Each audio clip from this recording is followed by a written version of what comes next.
Duplicate epic নিয়ে আলোচনা বারবার অস্বীকৃত জানানোর প্রতিবাদে রাজ্যসভা থেকে ওয়াকআউট করলেন এআইটিসি সাংসদরা। সাংসদের এই অধিবেশনে 10টিরও বেশি বিরোধী দল এই বিষয়টি তুলে ধরেছে। Few weeks since the session has begun, we have been repeatedly raising the issue of duplicate epic cards. We have been demanding discussion on duplicate epic cards.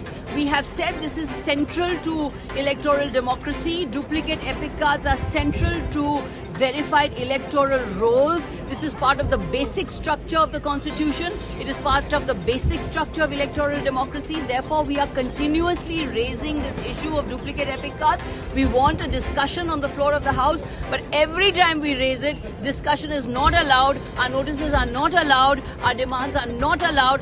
Therefore, again today we have walked out in protest because the discussion on duplicate epic cards is repeatedly not being allowed on the floor of the House.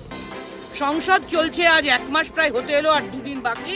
এই অবস্থায় আমরা প্রায় রোজ আমাদের all India Trinamool কংগ্রেসের পক্ষে এবং অন্যান্য opposition পার্টির পক্ষে প্রায় রোজ কোনো না কোনো এমপি, একাধিক 5 জন, 10 জন, 15 জন আমরা 267 নোটিশে এই বিষয়ে আলোচনার দাবি রেখেছি।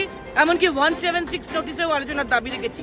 আমাদের দলনেতা ডেরেক ওব্রায়েন বলেছেন 176 এর আলোচনা করা হোক, শর্ট ডিউরেশন।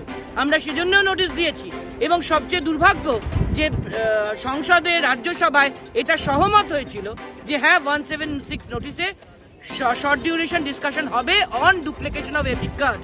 এটা নিয়ে সহমত একবার নয়, একাধিকবার হয়েছে। কিন্তু দুর্ভাগ্যের বিষয় আর দুদিন বাকি, এখনো কিন্তু আলোচনার কোনো গন্ধ মাত্র নেই, বিজনেসে কোনো উল্লেখ নেই, কোনোভাবে আলোচনার কোনো সুযোগ ট্রেজারি বেঞ্চ দেবে বলে মনে হয় না। যদিও রাজ্যসভায় এ ব্যাপারে সহমত হয়েছে একাধিকবার। সেই একই রকম ডুপ্লিকেশন অন এপিক কার্ডের মতন মণিপুর নিয়েও কিন্তু আলোচনা বারবার কথা হচ্ছে হবে, কিন্তু তার কোনো লক্ষণ নেই। তাই আমরা প্রতিবাদ করেছি। আমরা জানিয়েছি যে শুক্রবারের যে 267 নোটিশ, তার রুলিংও এখনো পেন্ডিং আছে।